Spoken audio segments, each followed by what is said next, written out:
Naming Diyos, maraming salamat po sa iyong biyaya sa araw nito. Alam namin, Panginoon, na on our own, kung kami-kami lang,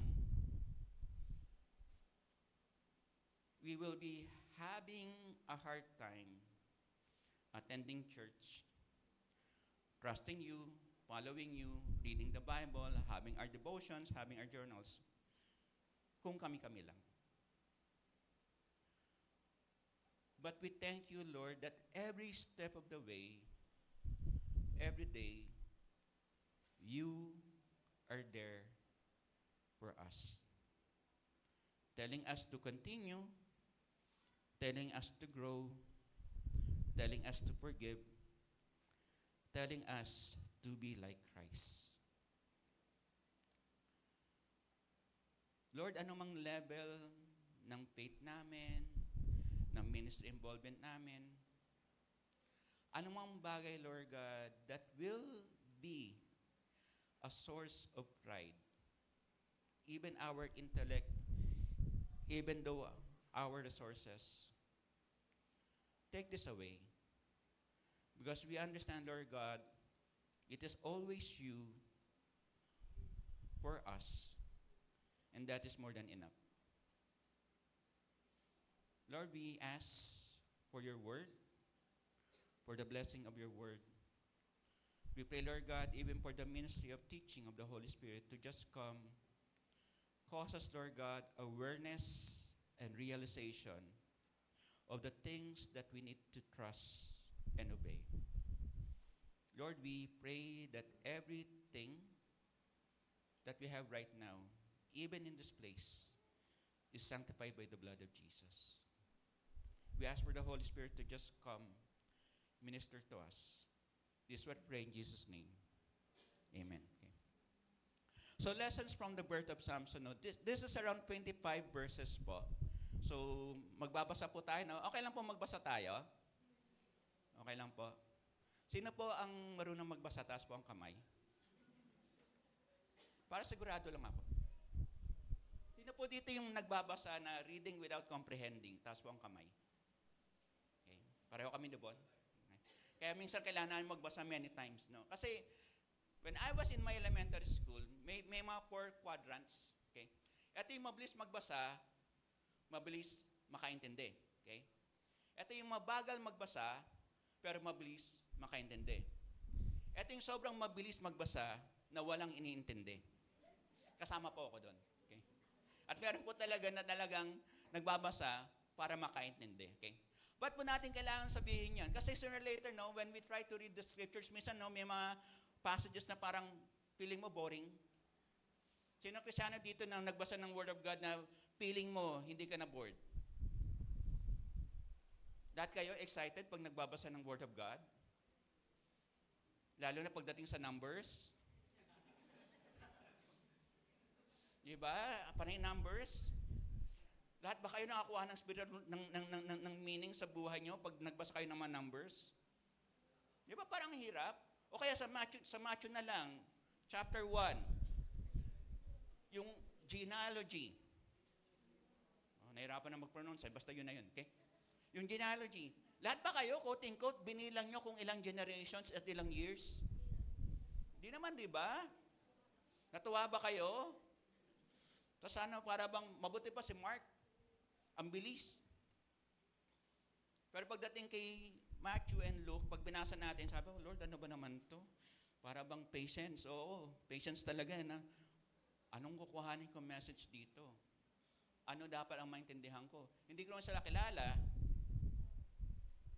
Kilala niyo ba sila? Yung nasa Matthew chapter 1?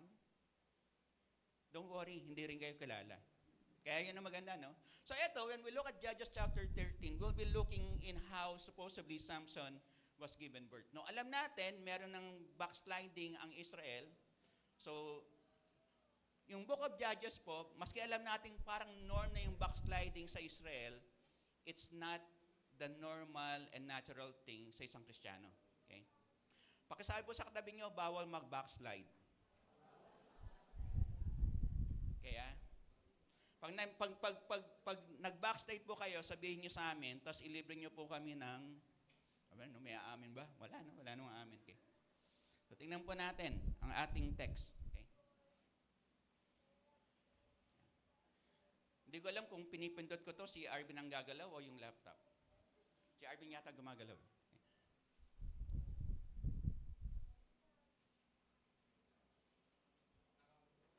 Ay? Di yata eh. Grabe, no? Minsan nakakatawa, no? Naka-on. Okay. So, pag prines ko to, ayun na. Okay. So, basahin niyo po yung first slide. Tapos the rest of the slide, okay lang po ba? O first slide na lang. Sige, first slide na lang po. No? Basahin po natin yung first slide. Kayo po, no? Handa na po ba kayo magbasa? Okay. So, 1, 2, 3, go. Pakibasa po. 1, 2, 3, go.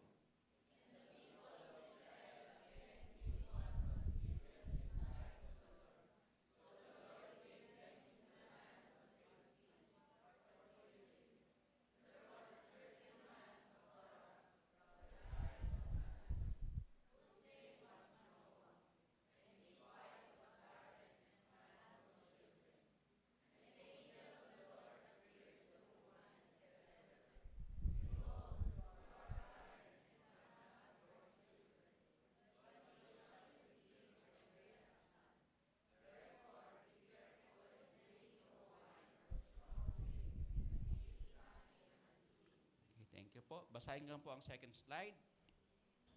For behold, you shall conceive and bear a son. No razor shall come upon his head, for the child shall be a Nazarite to God from the womb. And he shall begin to save Israel from the hand of the Philistines. Then the woman came and told her husband, a man of God came to me, and his appearance was like the appearance of the angel of God. Very awesome. I did not ask him where he was from, and did not tell me his name. But he said to me, behold, you shall conceive and bear a son. So then drink no wine or strong drink, or eat nothing unclean, for the child shall be a Nazarite to God from the womb to the day of his death.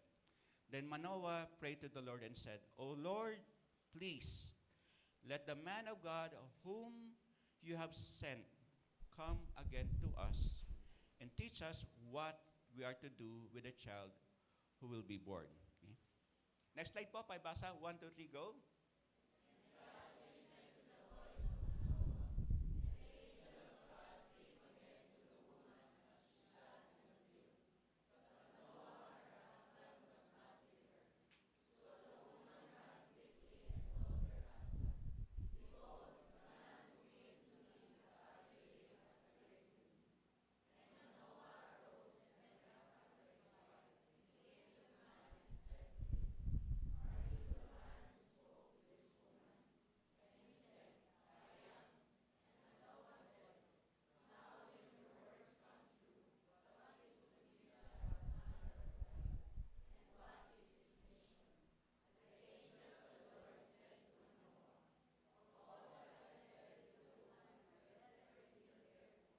Thank you po. Basahin ko po. She may not eat of anything that comes from the vine, neither let her drink wine or strong drink, or eat any unclean thing. All that I commanded her, let her observe. Manoah said to the angel of the Lord, please let us detain you and prepare a young goat for you. And the angel of the Lord said to Manoah, if you detain me, I will not eat of your food. But if you prepare a burnt offering, then offer it to the Lord. For Manoah did not know that he was the angel of the Lord. And Manoah said to the angel of the Lord, what is your name? So that when your words come true, we may honor you. Okay? Verse 18 po. Next slide. 1, 2, 3, go.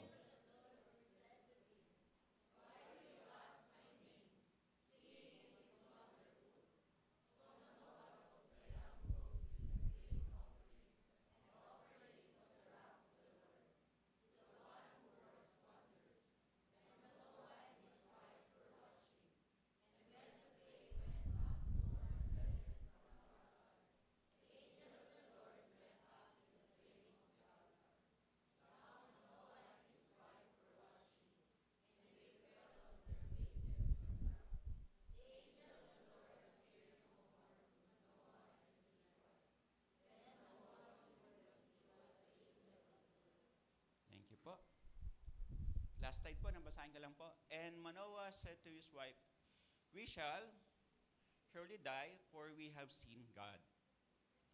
But his wife said to him, "If the Lord had meant to kill us, he would not have accepted a burnt offering and a grain offering at our hands, or shown us all these things, or announced to us such things as this." And the woman bore a son and called his name Samson. And the young man grew, and the Lord blessed him, and the Spirit of the Lord began to stir him in Mahane Dan, between Sora and Estaol. Okay. So, nabasa po natin, no? We have 25 verses. So, sino po yung mga, ilang characters po meron tayo? Tatlo po, no? We have Manoah. Tama po. We have the angel of the Lord. And we have the wife of Manoah. Sinabi po ba yung pangalan ni Manoah, yung wife ni Manoah? Hindi sinabi, no? Woman. Manoah, no? Manoah. Patawarin niyo po ako kasi si Bon po ay na-disciple ko rin. Kaya, so we don't really know. No? Minsan, gano'n, no? When you try to really read the scriptures, maybe there are some details na hindi mo mapapansin. So, kaya gusto magtanong. And sometimes, no, para bang, when you try to really understand, sabi mo, ba't ganun? Diba? Significant naman yung nanay ni Samson, right? Hindi magkakaroon ng Samson kung walang nanay. Right? Para bang, when you try to really look at this, para bang, is the author asking us to think deeply, to pray, or ano yung para bang sinasabi ng author sa atin dito, no? We understand that supposedly, this is a pretext for Samson. But we also understand, kung may gagamitin ang Panginoon sa buhay mo, kinig po tayo lahat, all the leaders dito po, all the elders, makinig po. Minsan, nagsaserve tayo kay Lord that we don't need to be recognized. May mga bagay sa buhay natin, maski nasa ministry tayo, that we're doing God's work and we do not need to seek recognition. Medyo masakit yun sa human nature natin kasi most of the time, di ba, para bang gusto mo a little bit of appreciation, a little bit of recognition.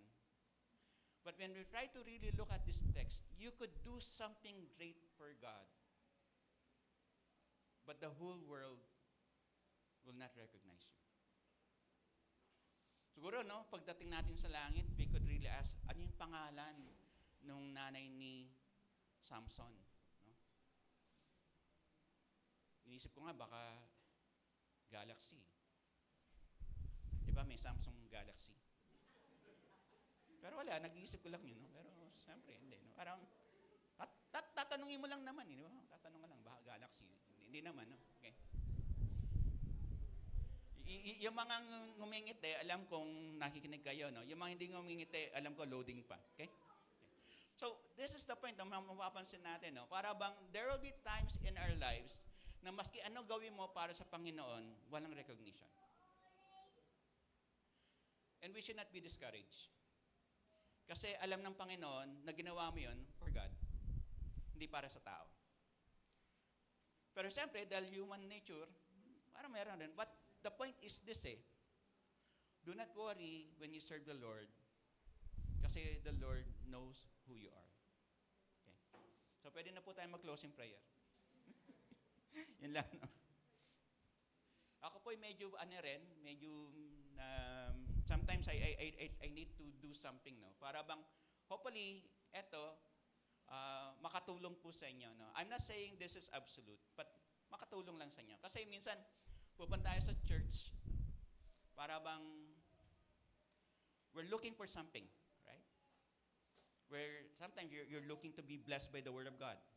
Sometimes you're here kasi may barkada kayo. Sometimes you're here. It could be a lot of reasons. But I would like to have this as one of the things that you could do na magkaroon ng faith declaration. No? This is my faith declaration for today. Okay? Pwede yung sabayan, but I'm saying this is me. Kasi I don't want to impose. Okay lang? But dahil ako yung may mic, sasabihin ko na lang para sa inyo. Okay rin po? May choice ba kayo? Today, I choose to be in the house of God. Okay? I am accepted, saved, and sanctified by the mercies and grace of God. I am here to worship and listen to God my Father, Jesus Christ, my Lord and Savior, and the Holy Spirit as my teacher and counselor. I accept the Word of God as the final authority in my life and matters of faith. I admit that nothing in me is worthy of salvation. It is by grace and through grace that I am here. There is nothing to boast except I am called, chosen, equipped, and trusted by God. I know that growth is a process, and being like Christ is the final goal of maturity. I stand with my brothers and sisters in the faith, humble before God, accountable with men, growing in the community of disciples. I will worship, obey, trust, and wait for God until Jesus Christ returns. Okay. Ba't ko po pinasok yon? Kasi sooner or later, no, you might be here dahil nasanay na ka sa mga barkada that we miss out that this is the house of God. Right? So when we understand that this is the house of your Father,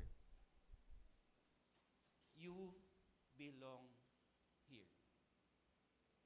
Not because you're good, because you were made good by the grace of God. Kaya minsan na darating tayo dito, meron ka pang unconfessed sins, meron ka pang struggle sa kasalanan, and sometimes worship na, no? Parang ang hirap mag-worship kasi at the back of your mind, alam mong may kasalanan ka. Alam mo para bang na-restrict yung openness mo and humility mo to God.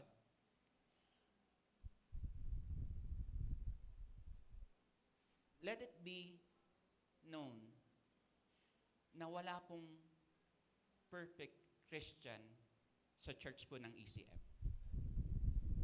All of us are broken. All of us have struggles. All of us need forgiveness. All of us need grace.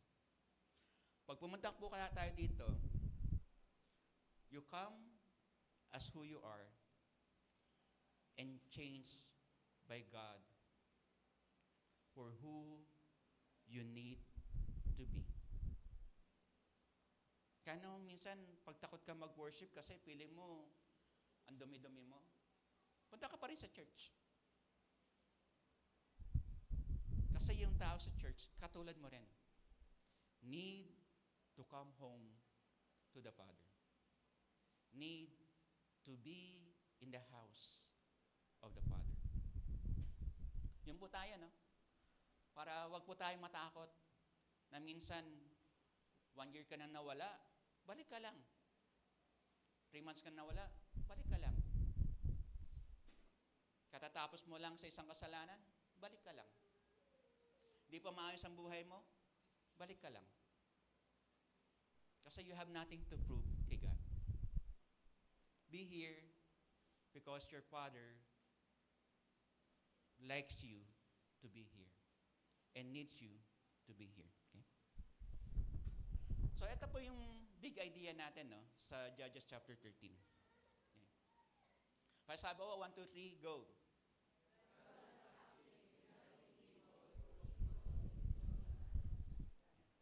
God is active in helping people through people in difficult times. Okay? Mapapansin po natin, sino po ang nag-pray when we look at Judges 13? Nag-pray po ba yung wife ni Manoah to have a child? Yan na. Reading and comprehension. Nag-pray po ba? Titingnan uli ang text. Sasabihin ng text. Ano sabi ng text? O nag-appear na po yung angel of the Lord. At nag-declare, magkakaroon ka ng anak. Lalaki. Pangalan Bon. Ay, hindi pala. Di ba sinabi ko na yung pangalan, right? But this is the point na minsan, no, Even though, when you try to really look at it, alam natin yung babae, sinabing barren. Yeah? Pag sinabing barren, walang anak. At baka posibleng hindi magkaroon ng anak kasi sinabi infertile. Sana tama, no? Infertile, infertile. Pareho na, no? Yun na lang, okay? Basta alam natin, hindi magkakaroon ng anak. And this is the point, no? Para makita natin, no? God comes to you in a position that you understand that it is only God who comes to you. Kasi, hindi nag-pray yung babae. Right? But God comes to a moment when we understand, siguro na yung babae na to, accepted niya na hindi na siya magkakaroon ng anak. But the point is, sooner or later, no, God comes into our lives unexpectedly to give us a solution to a problem na hindi lang problema ng babae. Ang nakatuwa dito, no, sino ang talaga may problema? Israel o yung babae?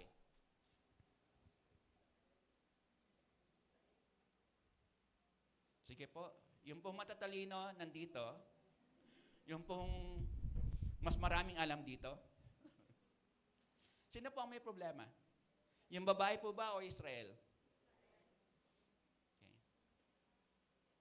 Sino po yung ditong wala akong alam, huwag nyo nang tanungin. But we understand now from the opening line, alam natin, sino ang nagkasala? Israel, right? So they were given supposedly for 40 years in the hands of the Philistines because supposedly sila nagkamali, right? Alam natin, yung wife ng Manoah, even yung si Manoah himself, mga Israelites yun eh. But the point taken is this eh. Di ba? God answers not only big concerns but also small concerns in a significant way. Kasi sinagot ni God yung problema ng Israel through Samson at sinagot rin ni God yung problema ng babaeng barren kay Samson. So God does not limit His answer to one specific person at a time. When God answers, hindi lang ikaw ang may blessing. Even the rest of the nation has a blessing. Pero yun ang medyo nakakatawa kay Lord eh. Hindi ka nag-pray, but God saw the need and God acted. Kasi there are situations in our lives na minsan, no, ba't nangyari sa buhay ko to? Hindi ka kasi nag-pray eh. But hindi lahat ng bahagi sa buhay natin na-cover natin sa prayer eh. But even though hindi ka nag-pray, God acts in your behalf. Hindi naman lahat ng mga bagay na gusto natin o dapat nating makalaman sa Panginoon, nagpa-pray pa natin?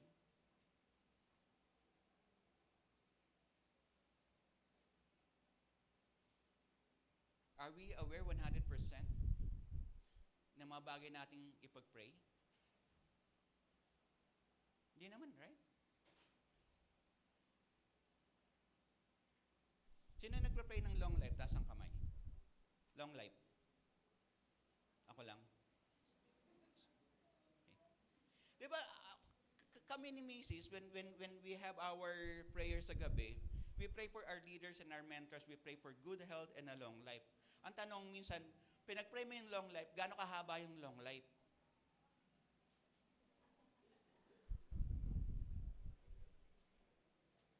Diba yun ang ano nun, diba? Para bang, Rico, sabi mo long life. Brother Eric, wala na. Brother Paulo, wala na. More than 1 million years, buhay ka pa. Long life eh, no? But hindi ganun eh. But the point that I'm trying to stress is, even though we have those prayers, even though, quoting ko, pinag-pray natin yun, hindi natin lahat alam 100% hanggang saan yung pinag-pray natin. Right? Pinag-pray natin ang good health. Pero nagkakasakit ka pa rin. Minsan, lifestyle mo na yun. But, try to imagine this, no? You're praying for good health. Pero ikaw na lang mag-isa sa family nyo. So, what I'm saying is this, even though pinagpa-pray natin, hindi natin 100% alam hanggang saan ang extension nung alam natin na pinagpa-pray natin. And when we look at this particular part in Judges chapter 13, okay, ang pinag-pray lang talaga ni Manoah is what?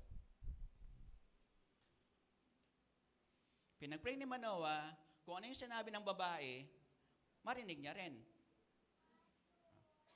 Hindi chismis yun. Diba? Kasi, kung kayo, sino may asawa dito? Taas ang kamay. May asawa. Eh. Parang ayaw magtaas, bro. Kasi minsan, no, parang, Pastor, baka magkamali ako ng taas, bumamaya, hindi na makauwi. No?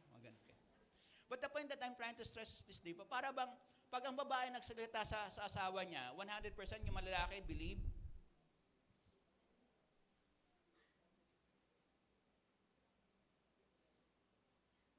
The silence of Adam.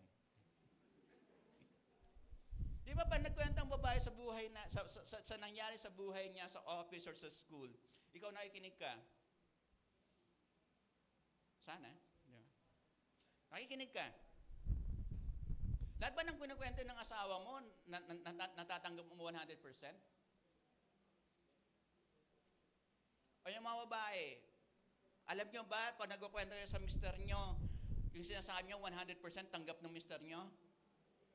Di ba alam naman ng mga babae na hindi nila, alam ng babae pa nagkukwento sila na hindi 100% tanggap ng lalaki. Right? Pero ang lalaki, takot pa rin tanggapin na hindi mo 100%. Di ba? Bakit?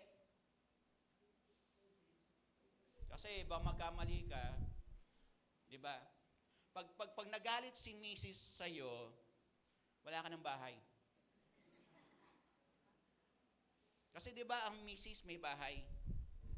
Pag nagalit, sige. Lalim. Lalim nun. Okay. Sige, basta yun na yun. Sige. Pero nakuha niyo yung big idea, no? Wala lang, yung may bahay lang na nakuha. So, tingnan po natin yung first point po natin. No? Ito po yung nakita natin sa verse 3. Okay? But it is from verse 1 to 7. Ito po yung pinaka hinge na text. Okay? God acts through people in helping people. Nakita po natin, and the angel of the Lord appeared to the woman and said, Behold, you are barren and have not borne children, but you shall conceive and bear a son. Okay? Try to imagine this. God will move in your life at wala kang quote-unquote explanation except God alone.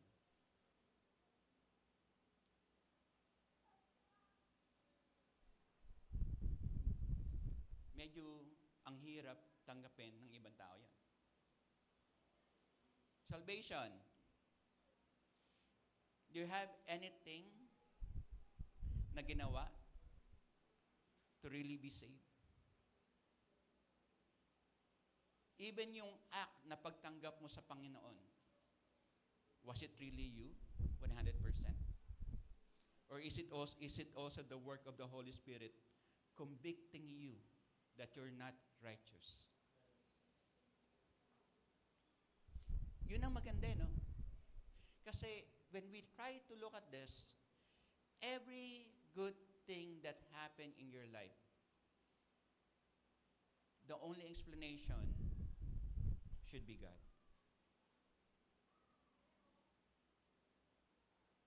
Any promotion that you have in life, even though naging masipag ka, even though may kinausap ka, marami ka pang pwedeng gawin na pwede mong i-fabricate, manipulate for you to get a promotion. But in the end, it is God who allowed you to be promoted.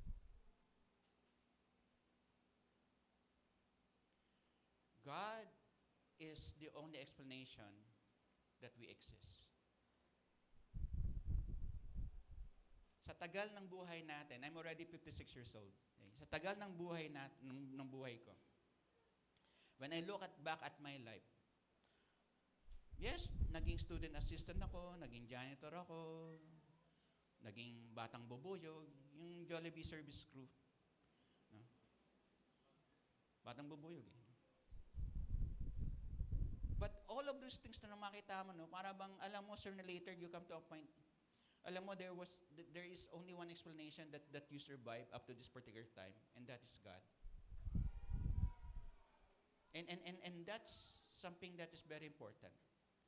Kasi anything that will happen to you, alam mo, God is there for you every step of the way. Mamaya, hindi mo siya makita directly, but God works with people. I remember, no, para bang, nung I was defending my first thesis, I heard somebody na sinabi, kung ako'y nasa panel, hindi papasa yung thesis ni Rico. Yun ang yung ano, no? So I heard that, sabi ko, alam mo nakakatawa, hindi natin alam, sometimes God removes people in your life for you to be successful. God takes away other people in your life for you to be blessed. Pero hindi natin nakikita yun eh. Kasi no, minsan yung providence ni Lord sa buhay natin, nandito na tayo sa blessing, but God removes people that basically will hinder and harm the things that God has for you. When we look at this text, mapapansin natin, no, para bang, ano pa ang magagawa ng isang babaeng walang anak para magkaroon ng anak? Maliban sa modern technology natin.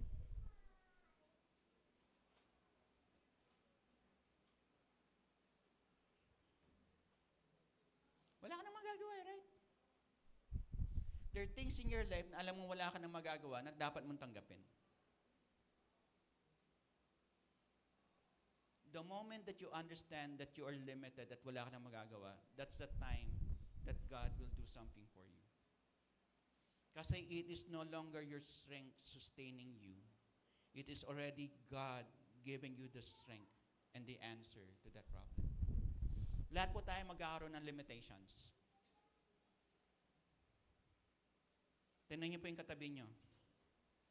Alam niyo po, may mga limitations na yan. Right? Lahat po tayo may limitations. At yun po ang dapat nating matandaan. Hindi habang panahon malakas ka. But if you understand that God is there even though walang-wala ka na, that is more than enough. Kaya nga, Jehovah El Shaddai, God that is more than enough. But we understand, etong text na to, sinasabi sa atin, kung wala nang magagawa ang tao, merong magagawa ang Diyos. Kung wala nang magagawa ang tao, merong magagawa ang Diyos. But try to imagine this, no? Gagamitin ka rin ng Panginoon para makatulong sa ibang tao. Kasi itong wife ni Manoah, hindi naman siya nag-pray eh.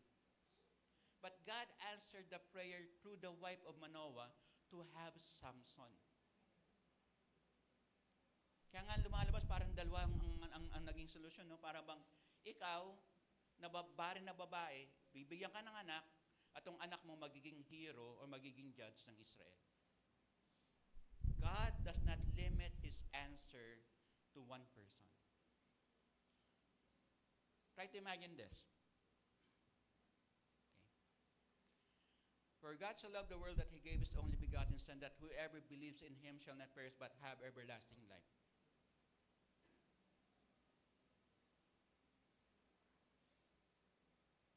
Nung nalaman nating makasalanan tayo, did we ask for salvation?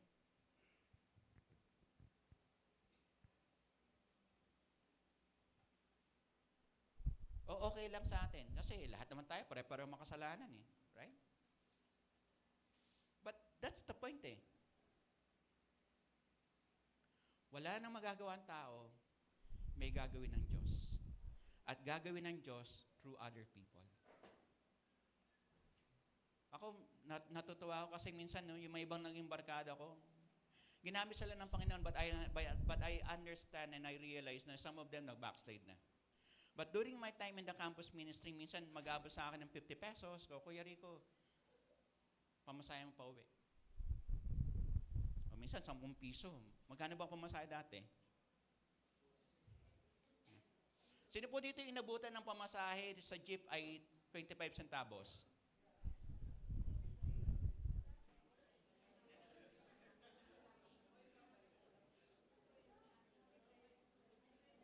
Pagdating talaga sa history, parang ayaw no? O, sino po ang inabutan dito na ang isang pop cola, 15 centavos? Nabutan niya? Ako, hindi na po Di ba? Nabutan ko na yan, 25 centavos na nabutan ko But alam ko, may 15 pa dati na Tapos yung candy, 3.5, White Rabbit pa yun Pati nga yung balat nakakain mo. Di ba, may mga White Rabbit po talaga yung balat nakakain. Okay? Hindi ka po kayo ni Easter, no? Sinasabi ko lang po talaga, meron po talagang ganun. Pero huwag niyo na pong gawin ngayon. Okay? Para sigurado lang pala. So, eto po, no, mapapansin natin when we go back with our first point, no? May default setting talaga ang tao, no? Para bang on our own, hindi tayo maayos. So, po dito yung nung alam nyo, nung kabataan nyo, pag wala magulang nyo, inutusan kayo, ikaw maghugas ka ng pinggan. Tapos tatanong mo sa nanay mo, Nay, anong oras kayo babalik? Alam mo, pag naghugas ka ng pinggan, wala pa siguro 30 minutes, tapos na, no? Right? Matagal ba kayo maghugas ng pinggan? Magbakain ng manok. Kasi dati may manok rin kami. Kalapate. Maglinis ng bahay. Abutin ba ng 3 oras pag naglinis kayo ng bahay, tapos yung bahay nyo, isang floor lang? Nandun na yung higaan, nandun na yung kainan, di ba? Hindi naman siguro, no? Pero minsan, ikaw, mapapansin mo, no? May iba talagang mababait, no? Ako siguro hindi. Pag sinabi ng no? Eto gawin mo, maghugas ka ng pinggan. Anong oras po kayo babalik? Kung alas 12 ngayon, mga alas 5. Gagawin mo yung trabaho mo, 4:30. Di ba? Hindi ka nakaka-relate? Pilipino ba kayo? Pero ganun, no? Every time that you are on your own, we have a default setting na minsan, na ayaw natin gawin. We always have that default setting na hindi tayo maayos. Pag mag-isa ka, alam mo, sooner or later, no, maski may assignment ka, ano gagawin mo? Maglaro ka muna. Diba? Misis ko nga, minsan, pag may online class, nabibigla ako Dito niyo yung ginagawa. Ba't naglalaro ka ng chess? Nakikinig ako Tapos naglalaro ka ng chess. Oo, kasi yung napapahinggan ko, connected sa chess. Paano? Hindi ko alam basta alam ko connected Mga ganun, no? Alam mong palusot. But we understand sooner or later, tayo on our own, we don't have the tendency to do good. We always have the tendency to do bad things.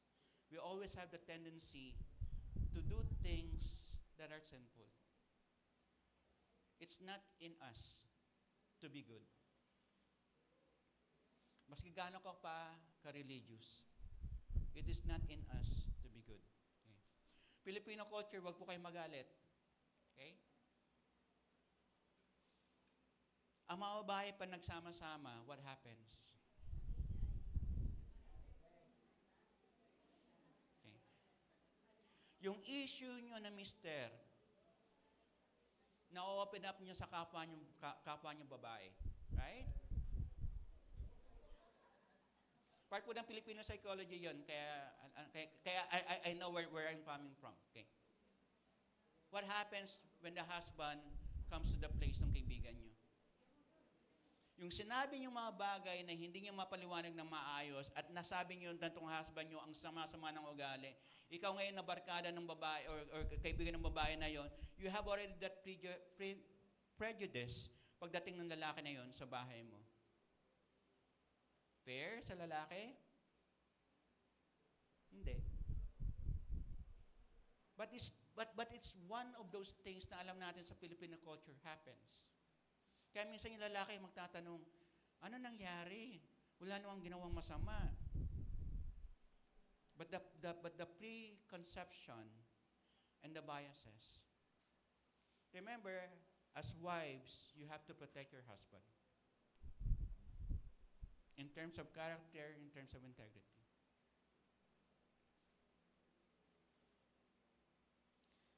Ang lalaki, karamihan, pag pinag-usapan ang usapan sa bahay, ayaw na magsalita eh.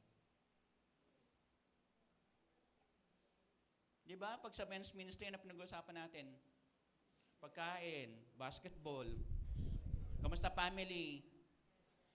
Ay bro, galing ni Kobe Bryant, no? Maski paano, no, we understand that sooner or later, eto kasi nature ng lalaki, we don't want to share our feelings when it comes to our family. Kasi sometimes there is a perception na hindi mo kayang i-control ang pamilya mo. Tas lalaki ka. Ganun rin hindi po masama ang loob ko, no? Sinasabi ko lang po to from a counselor's point of view. Okay? Kaya minsan pag may naririnig ako, sabi ko, okay. Tinanong ka, naintindihan mo, hindi. Kasi I don't want to know. And I don't need to know. Kaya minsan pag nakita ko kayo, wala akong alam. Konti lang. But the point is that I'm trying to say that sooner or later we understand na tayo mismo, ginagamit ng Panginoon, is also the one that God uses to solve even our own problem. Kasi God gives you wisdom. God gives you resources. Remember, no? Yung babae na yun, hindi siya nag-pray kay Lord. But she was the answer, one of the answers kung paano maligtas ang mga ibang tao. Okay. And this is something also that we need to understand, no? Revival. Ano po bang revival?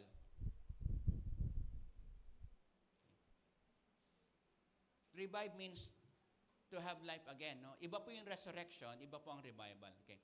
Now, bakit po kailangan natin ng revival?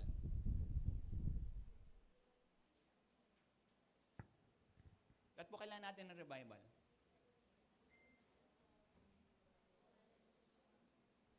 Kasi po, tayo po, again, going back to our natural tendency, lahat po tayo, quote-unquote, humihina. Sino po dito, malay nyo, si music nandito ba ba? Wala na. Ayun, yun. Oh. Kasi nakita ko yung poste eh. Akala ko poste rin eh, no? Si music po, no, bodybuilder ka, no? Okay. So you have the body. Okay. Yan. Okay. Okay. Si music po, siguro 3 times a week ka nagba-bodybuilding, nagwe-weights. Okay. Let's try to imagine music. Okay. Hindi po siya mag-bodybuilding for let's say 6 months. Ano po mangyari sa katawan niya? Kita niyo po yung muscle niya, no? Siguro, no, 100 kg of mass times equivalent to the speed of light. Yung ano, layo, no? Basta alam natin malaking katawan. Pag hindi po siya, quote-unquote, malay nagkasakit sa music for let's say 2 weeks, hindi siya nakapag-gym, what happens to the body?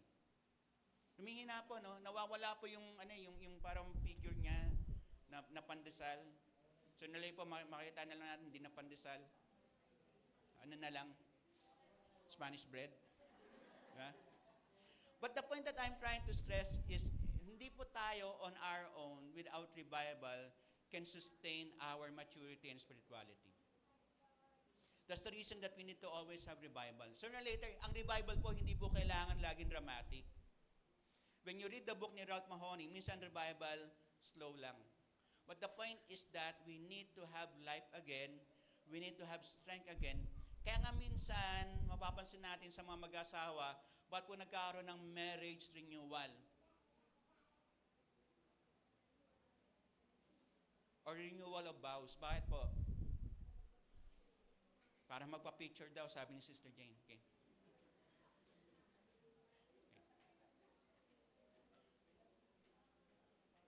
Sa lahat po ng may asawa dito, the first time na nakita mo yung asawa mo na habang papalapit sa iyo sa altar, at ikaw papalayo ng papalayo.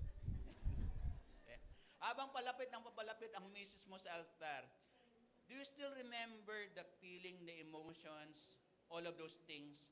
And you said to yourself, this is the woman that I will spend the rest of my life. You made that decision. Tama po. But sooner or later, in the course of your marriage life, what happens to the vow, to the excitement, to the joy? Nababawasan po ba? Unti-unti, you might take your wife or your husband for granted. That's the reason that we need to have a renewal. Because the relationship needs to have fire again. The relationship needs to have energy again. Na-experience po ba pag-gising nyo sa umaga, kasama nyo Mr. nyo, Mrs. nyo? Lahat kasama ko na naman to, boring na naman ang buhay ko.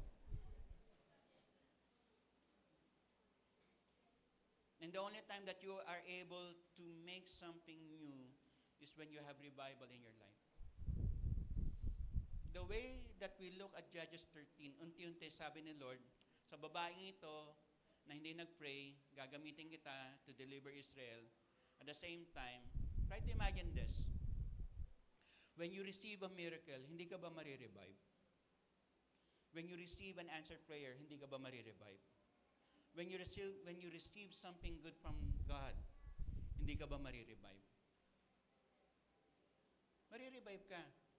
That's the reason that every day we need to have a heart of gratitude to say, Lord, thank you for this.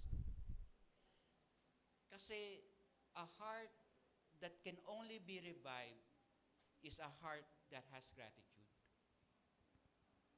Okay? Okay. Second point na po tayo. Okay. God answers prayer in humility and clarity of actions, no? Mapapansin po natin when we read the text, yung angel of the Lord, sino po ang kausap niya? Yung nagsimula po tayo sa Judges 13, sino po ang kausap ng angel of the Lord? Yung wife lang po, no? Okay. Tapos yung wife, kung tutusin nyo, almost verbatim niya sinabi yung sinabi ng angel of the Lord sa husband niya. Right? Pero yun ang magandang tanong, no? Para bang yung husband niya, sure bang 100% sinabi ng angel of the Lord to? O baka emotional lang yung babae? O bang mamaya, quote and quote,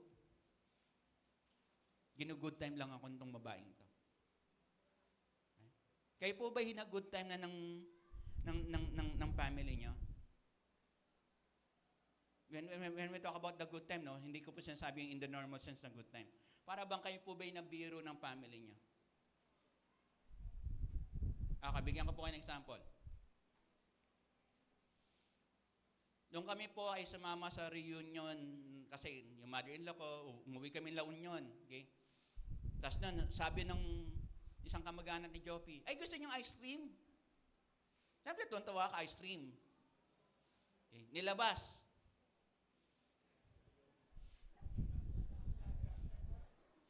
Binuksan. Akala ba ice cream? Wala, dinengdeng. Di ba? Kaya kayo po, di ba? Di ba? Kasi tayo mga Pilipino, iba no? Yung mga lata ng mga biskwit, pag binigay sa'yo, akala mo biskwit ng laman, pero pala sinulid. Yung mga ice cream, di ba? Kaya tayo mga Pilipino, ang laki ng trauma natin sa childhood Kasi ice cream ba talaga to? Mama, hindi, no? I'm using that as an illustration kasi yung babae ang nakarinig, yung babae ang pinagsabihan, yung lalaki hindi, no? When you go back with Genesis chapter 3, sino ang unang pinagsabihan? Si Adam, right? Thou shalt not eat of the fruit of the knowledge of good and evil. Pero dito, mapapansin natin, babae na ang kinausap. Pero hindi pa rin naniwala yung lalaki. Siguro ganun talaga, no? Para bang, if there is something good to be true at kunento, tanggap ba kagad? If there is something good to be true at sinabi sa'yo, tanggap ba kagad? Di ba hindi? You will always have a degree ng skeptic ka. Kaya tingnan niyo si Manoah, no? Pinag-pray niya. Sabi niya, then Manoah prayed to the Lord, "Oh Lord, please, let the man of God whom you sent again come again to us and teach us what we are to do with the child who will be born." Kasi sinabi na sa babae, pero hindi naman sinabi sa kanya. Right? How sure are you na 100% ng sinabi ng babae ay talagang totoo? Speaking again of human nature, lahat ba ng sinasabi ng babae sa husband nila, totoo? Erase. Okay, ganun no? Erase. What I'm saying is this thing, it's too good to be true. Skeptic siya eh. Siguro nagtitiwala naman sa misis niya, but mamaya there could be something that is missing. Kaya pinag-pray niya eh. No? "Oh Lord, please let the man of God whom you have sent again to us and teach us what we are to do of the child who will be born." And God listened to the voice of Manoah, and the angel of the Lord and the angel of God came again. Kay Manoah? To the woman as she sat in the field, but Manoah, her husband, was not with her. Para bang si Lord, no? Para bang may konting may konting laro. Answer prayer ka. Pero hindi sa harap mo.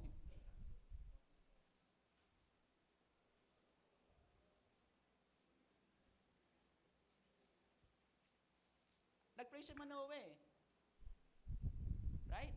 Lord, yung taong, yung man of God na kumausap sa misis ko, padala mo uli. So that alam namin kung anong gagawin namin sa bata. Sumagot si Lord. And the angel of God came again to the woman.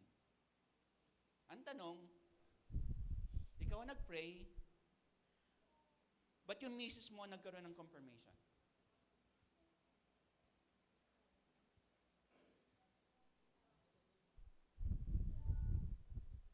Ikaw ang nag-pray. Sinagot mo ni Lord yung prayer mo. But yung misis mo nag-confirm. What is God telling Manoah?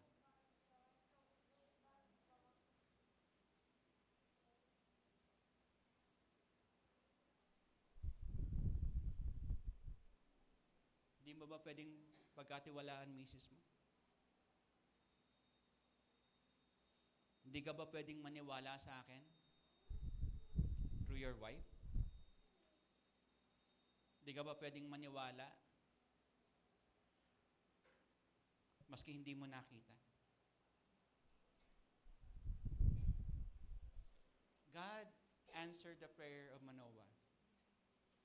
Pero misis niya pa rin ang ginamit. Pagdating sa Christian life natin, minsan, nagtatanong tayo, no, how does God answer our prayer? Directly ba, pinapakita sa atin ng Lord kung paano siya sumasagot sa buhay natin? Or sometimes, God arranges the circumstances in which how God answers our prayers. I still remember one of my closest friends sa PUP for Jesus Movement, Pastor Endap, sabi niya, "Bro, nag-pray kami na magkaroon kami ng resources para yung bata na yung magkaroon ng tuition fee." Wala pang Unipass during that time in our college days. Okay. Bro, walang nag-support dun sa bata. Parang hindi sinagot ang prayer namin. Pero sabi ko sa kanya, "Are you praying so that the answer will be directly para sa'yo? Or are you praying in a way na supposedly itong bata na to makapag-aral. Walang sponsor eh. Walang mga walang pambayad ng tuition fee. But sabi ko sa kanya, maayos ba tong bata na to? Kasi campus pa rin. Kasi sa PUP po dati, Polytechnic University of the Philippines, meron po kaming kakilala sa Kataga. Alam yung Kataga, kapatiran ng talino at galing. Okay? This is a scholarship club. Sabo, puntahan natin. Na-evaluate yung grades ng bata. Nagkaroon ng scholarship. Pero yung talagang pinag-prepare nila na merong magbigay ng tuition fee, wala. But the child was able to study. Let's try to have that in our understanding. Ano ba pinag-prepare mo? Magkaroon ng pera? O ang pinag-prepare mo yung bata nito makapagpatuloy sa pag-aaral? Sometimes we think the answer is money, but sometimes God tells us we need to practice wisdom. Kaya minsan, pag nag-pray kami, Lord, wisdom muna. Kasi hindi lahat ng tao may sakit. Minsan kailangan nila healing. Hindi lahat ng taong quote-unquote hirap sa pera, kailangan ng pera. Minsan kailangan nila ng wisdom in how to handle their finances. Kaya sabi ko, minsan sabi ko sa mga, kasi we have, as part ng Office of Student Affairs, we have this particular lecture in how to do financial stewardship.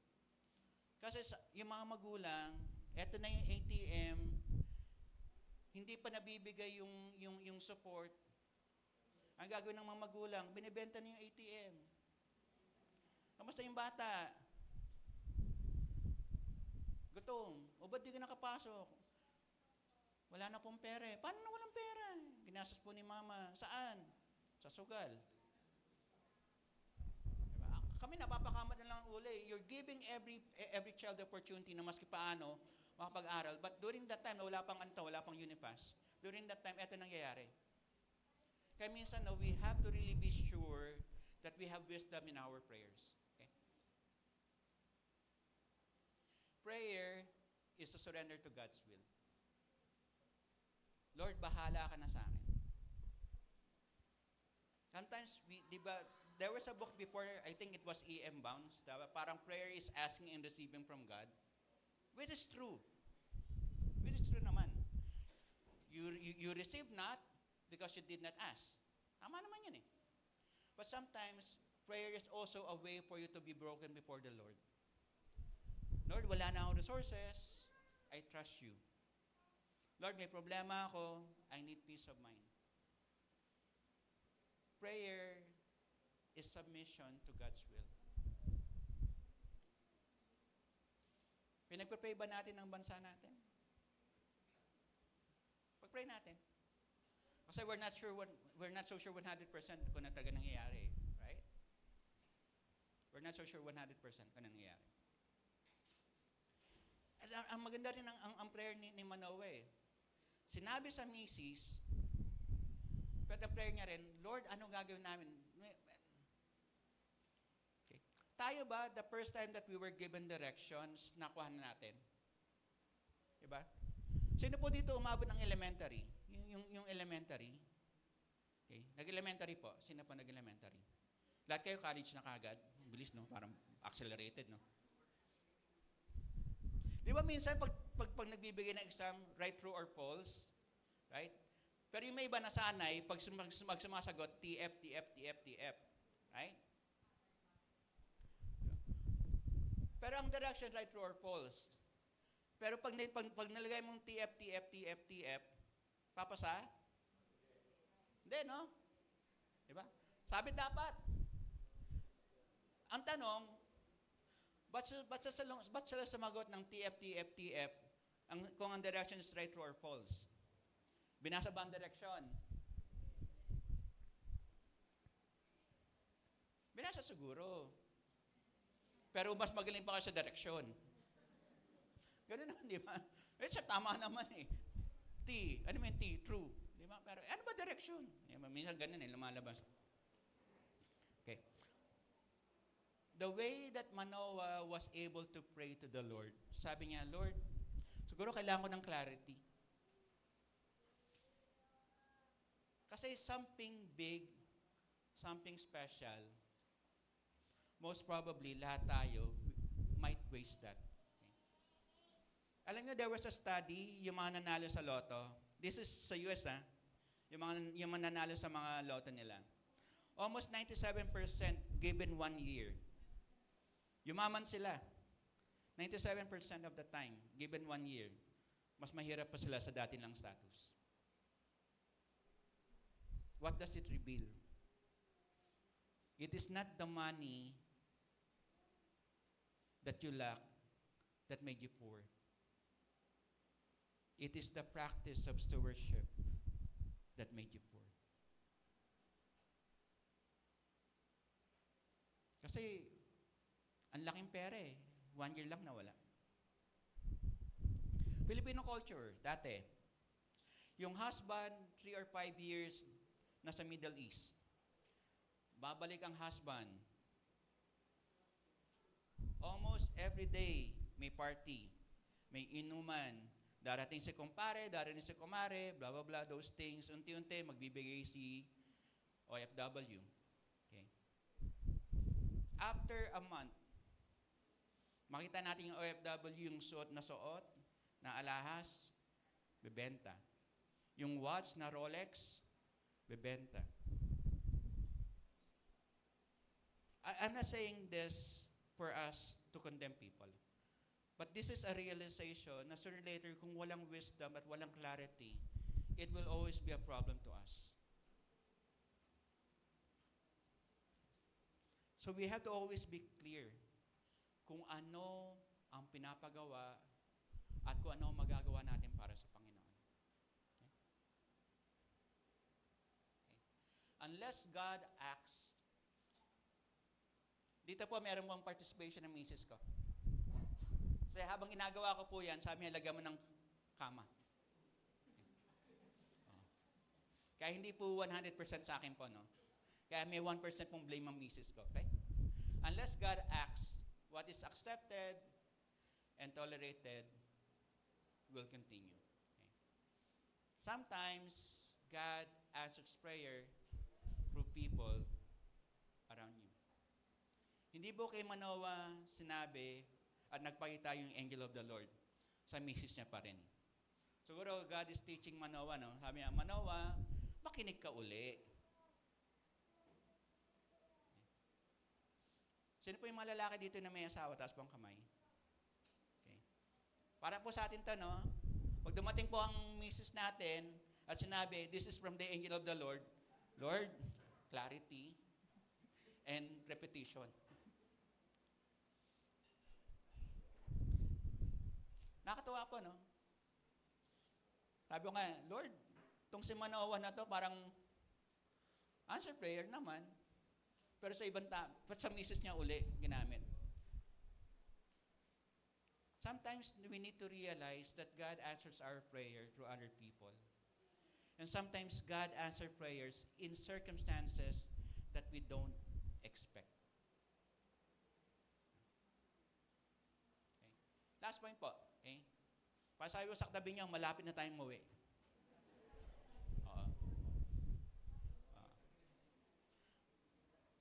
2 hours na lang. Okay. Ano po yung first point natin kanina? Okay. Memory loading. Ano po yung second point natin?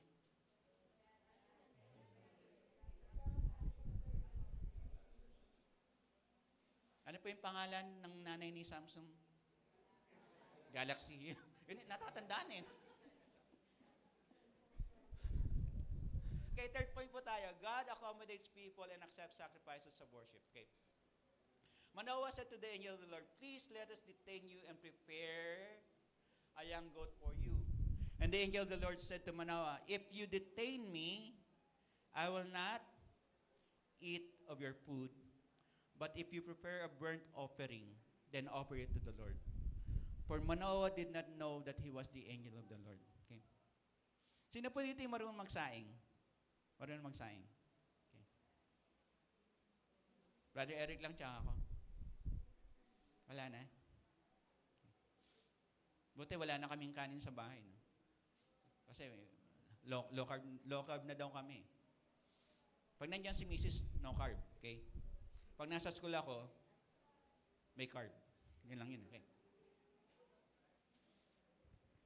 Try to imagine this. Okay? Yung gusto ni Manoah, tumanggi sa Lord.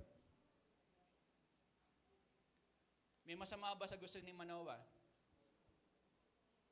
Sabi na, Manoah said to the angel Lord, please let us detain you and prepare a young goat for you. Ino-honor niya yung tao eh. Ino-honor niya yung messenger ni Lord eh. Ino-honor niya yung angel of the Lord eh. Ino-honor niya eh. Right? Parang as a good host, sinasabi niya, hey, punta ka sa bahay, kain tayo.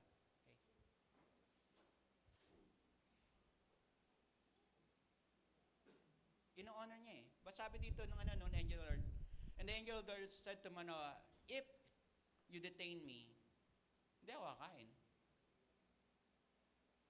But, if you prepare a burnt offering, then offer it to the Lord. We have to believe and work on God's terms. Hindi yung condition mo ang masusunod, kundi yung condition ni Lord. Okay? Even though how much we pray and plan for something, it is always God who wills it. Okay?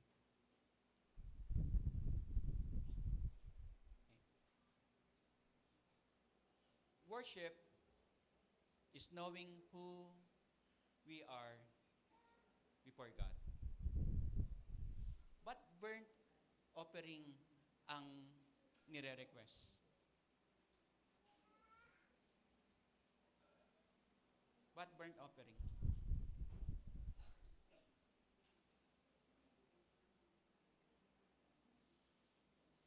Kasi yung burnt offering is an act of worship. Yung dinidetain siya at kumain, it's just honoring. Okay. Si God, gusto niya worship. Kasi, pag nag-worship ka kay Lord, ang sinasabi mo, you submit under the authority and the conditions of God. Worship speaks the faith of the believer. Ako minsan, pag nakita ko yung may mga umaawit, umiiyak, even in church settings, sabi, Lord, nakatawa. In one way or another. And sooner or later naman tayo, no? Para napapansin natin in one way or another. Para bang, in one way or another, pag may tumatayo dito, napapaiyak. Kasi alam nila, sino ba ako? Para pakinggan nyo. Nakakatakot kasi tumayo dito eh. Kasi parang sinasabi ko deep inside na mas maayos yung buhay ko kaysa sa buhay nyo. Right? Parang yung sinasabi ko may authority. But when you really realize it, the person speaking here, ginagamit lang talaga ng Panginoon. Kasi we understand our limitations eh. Maski anong preparation namin, maski anong quote-unquote, na pwede mo sabihin that you have prepared enough. Pagdating dito at makita mo yung tao na to, at makita mo ang sarili mo speaking to those people, qualified ba talaga ako? And that's how worship begins. You understand that when you come to God, you have really nothing. And you accept the conditions of God sa buhay mo. Not all the things that we can do for God is what God requires from us. Okay. Not all worship and sacrifices are accepted by God. Worship and sacrifices should be according to God's will. Dati po, pag umuwi kami ni Mrs., pag Holy Week, karamihan on a Friday kami umuwi. Pag Friday ka uwi, galing SLEX, Mindanao Avenue, dadaan ka ng Hacienda Luisita, dadaan ka sa may Tarlac, makikita mo yung mga ibang tao, di ba? Ano ba tawag doon? Oh, oh. Parang, ang tawag yata doon, killing me softly. Okay. Nagpapalaspas, okay. Parang mali yata, okay. Basta yun, okay. Penitensya, okay. Kasi nasabi ko, no? Maski ginagawa mo yan for God, at the back of my mind, hindi yan yung tinatanggap ni Lord. Ang tinatanggap ni Lord sa atin is that you come to the terms na makasalanan ka and there's nothing that you could do to save you. Every Friday, meron po kang tinatawag tayong karidad, no? Dati pag Holy Week. Alam niyo po yung karidad? Yung kadbahay po namin na mayaman, na katabi namin, pag alas 3 ng hapon, meron na po yung malaking lutuan. May mga ginataan na po doon o kaya sopas. Tapos ng karidad po ang tawag doon. Okay? Binibigay po yun. Wala pong bayad yun. Charity talaga, no? Yung karidad really means charity. Okay? Dagdag or bawas kasalanan. Maski na pang gawin natin na mukhang tama sa pananaw natin. Pero kung hindi ito galing sa Panginoon, hindi po katanggap-tanggap. Parang what we're saying to God, okay ako, in my form of righteousness, natanggapin mo. Pero hindi ganun sa Lord eh. Sabi ni Lord, huwag mo nang pahirapan sarili mo. Mahal na mahal kita. When you look at the cross of Calvary, ako na ang nahihirapan para sa'yo. Right? Worship is accepting who we are before God and accepting the terms of God for us. Yung goat kasi, yung burnt offering, when you really look at it, may namatay para sa'yo. May namatay para tanggapin ka. Yun yung nature ng burnt offering eh. A living animal died in your place to be accepted before God. Parang pag pinag-isipan natin, no, maski i-honor natin si God, kasi magprepare sila ng young goat eh. Pero sabi nga, if you detain me, I will not eat. Bago tayo mag-fellowship, parang sinasabi ni Lord, mag-sacrifice ka muna. Mag-burnt offering ka muna. Kasi the only time that we could really have fellowship is when you are made righteous before me. Si Manoah, tama naman yung puso niya eh. I-honor kita, papakain ako sa'yo. Pero sabi ng angel of the Lord, mag-burn offering ka para mas tanggap. Kasi minsan, no, ganun tayo, minamadali natin yung process ni Lord. Pero sabi ni Lord, tatanggapin kita, burnt offering muna. Someone has to die in your place for you to be approved and accepted. Patawarin niyo po ako, akala ko 3 points lang po ginawa ko. Pala 4 points po pala. Okay pa po ba? Kaya niyo pa po ba?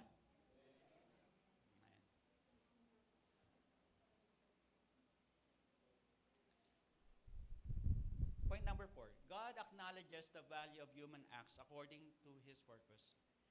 And the young woman bore a son and called his name Samson. And the young man grew, and the Lord blessed him. And the Spirit of the Lord began to stir him in Manaeh, Dan between Zorah and Estaol. Okay. Si God po, nag-intervene. Si God po, gumawa ng himala.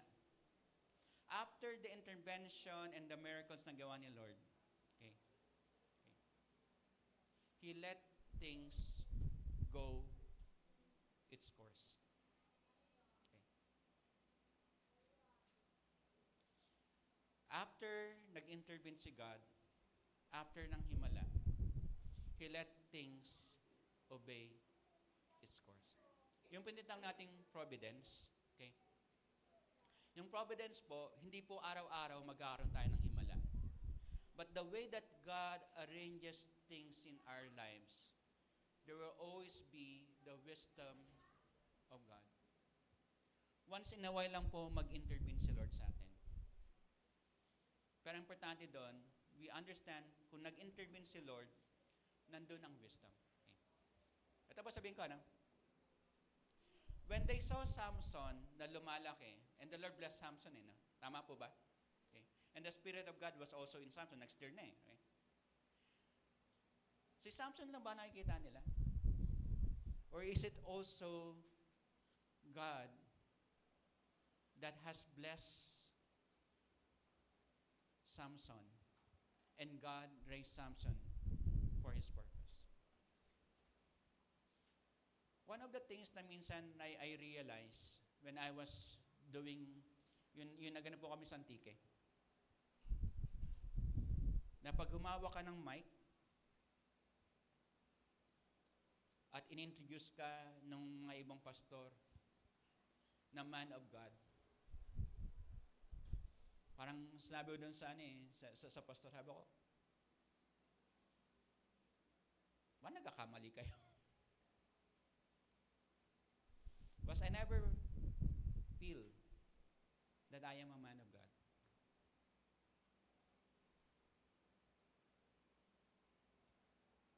And I will always not rely on the feelings that I am a man of God. Kasi when you look at Samson, man of God, pero also man of the flesh, makikita po natin yun. But there's something that we have to realize. It doesn't mean that you have to be perfect before God bago ka gamitin. If you surrender your life before the Lord, and God has called you to teach, God has called you to preach, God has called you to serve, privilege yun, kasi not everybody is given that. But deep inside, we also understand na wala kaming pwedeng pagyabang. Okay. People see God in the people of God. Pag kami po nagkamali dito at sasabihin sa YouTube or sa Facebook, di ba, minsan nakita natin, di ba, yung FB page natin, minsan may mabait na tao, di ba?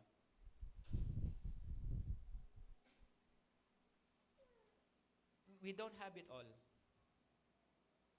Ang pasalamat na lang namin, pinagkakatiwalaan pa rin kami. I'm speaking that so that you understand na hindi lahat ng tumatayo dito is okay.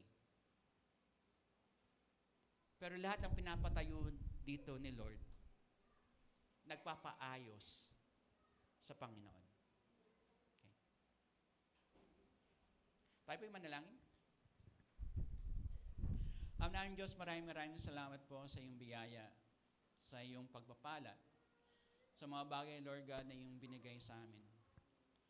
Lord, we thank you for today. We thank Lord God for your word. We thank Lord God for your healing. We thank Lord God for your fellowship. Lord, whatever is accomplished, let your name be true, let your word be true, and let the words of men fail. Only to your name be the glory and honor forever. Okay. Tayo po itumayo for our doxology.